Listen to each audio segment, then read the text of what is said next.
वबरकातुहू। अल्लाह ताला के ग़ज़ब को दावत देना और अल्लाह का ग़ज़ब नाजिल होना, हम बहुत सारी ऐसी चीज़ों को जानते हुए भी करते हैं। बहुत सारे ऐसे अमाल जिनको हम जानते भी हैं कि इनकी पकड़ बहुत सख्त है, इन गुनाहों से अल्लाह की नाराज़गी हर सूरत नाजिल हो सकती है, मगर फिर भी उनको ये सोचकर किया जाता है कि अल्लाह तो बड़ा रहीम है, बख्श देगा।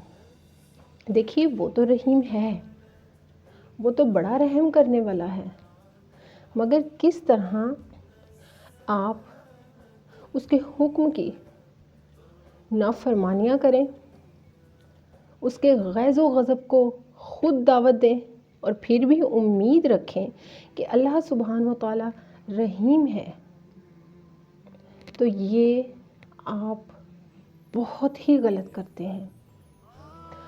अपनी दुनिया भी बर्बाद कर रहे हैं और अपनी आखिरत भी बर्बाद कर रहे हैं।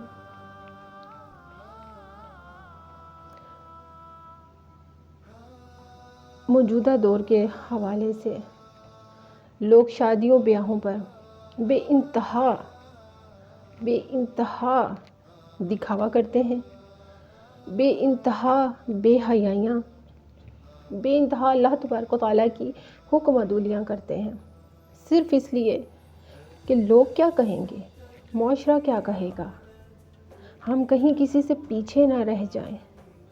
यानी कि ये वो अमाल हैं जिनको सोच समझ कर किया जाता है।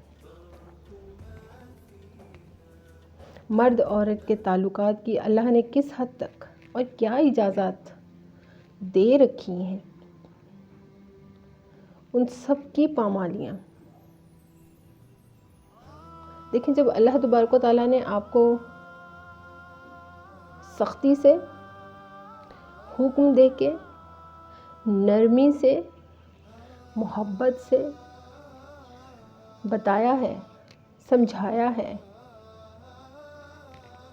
कि ये अमाल नहीं करने, इन अमाल की सख्त पकड़ है, और हम फिर भी वही अमाल करें और हमारे अल्फाज ये हों कि अल्लाह बड़ा रहीम है, वो बख्श देगा, तो अल्लाह ताला आपको ऐसे गुनाहों पर नहीं बख्शेगा जो आप सोच समझ कर करते हैं। अगर तो आपको नहीं पता, हमें बाज़-औक़ात नहीं पता होता को बहुत सारी चीज़ों का। मैं अपनी मिसाल देती हूँ। मैं पर्दा नहीं करती थी, मैं दुनिया के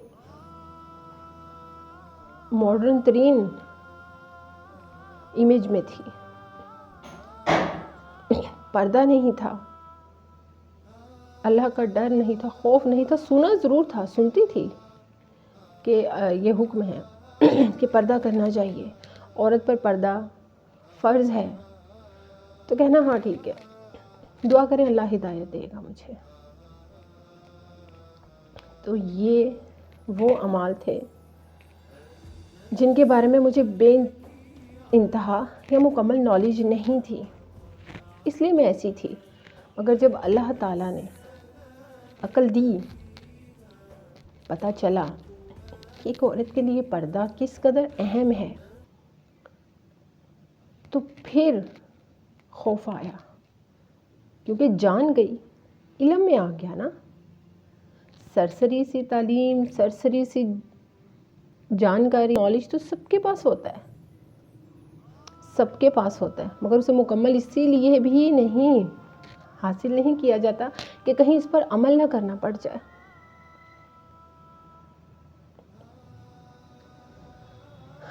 इंसान ने अपने आप को दो तरह की गफलतों में डाल रखा है। एक तो इल्म हासिल करने के बजाय उतना ही जान रखा है कि जिसका खौफ दिल पे तारी ना हो, और जिनको इल्म है भी, जैसा भी है इल्म है, मगर اسے کرنے سے اللہ کا بالکل بھی خوف نہیں. یہ دونوں کنڈیشنز ہی ہیں آپ کی اللہ کے غضب کو دعوت دیتی ہیں. مطلب آپ اللہ کے غیظ و غضب کو دعوت دے رہے ہیں. ڈر جائیے اس کے غیظ و غضب سے. مت دعوت دیجیے. علم ہے آپ کو، یہ جو موبائل آپ کے ہاتھ میں ہے، ٹک ٹاک، یوٹیوب، ہر طرح کے ایپس، یہاں پر ہر طرح کے اللہ کے نیک لوگ موجود ہیں جو بتاتے ہیں، سمجھاتے ہیں، اللہ کی راہوں کی طرف بلاتے ہیں. آپ ان کو سن کر بھی اگر اگنور کر رہے ہیں اور ان پر عمل نہیں کر رہے اپنی عقل کو استعمال کرتے ہوئے، تو یاد رکھیے آپ اللہ کے غیظ و غضب کو دعوت دے رہے ہیں. خدا را اس سے بچیے، خود بھی بچیے مسلمان ہونے کے ناطے، کیونکہ ایک مسلمان علم رکھنے کے باوجود اللہ کے حکم کی نافرمانیاں کرے گا تو اس کی سخت پکڑ ہوگی. وہ اللہ کے سخت غیظ و غضب کی طرف جا رہا ہے.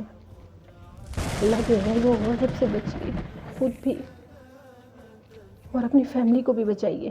مجھے دعا میں یاد رکھیے گا. جزاک اللہ خیر و بارک اللہ فیک.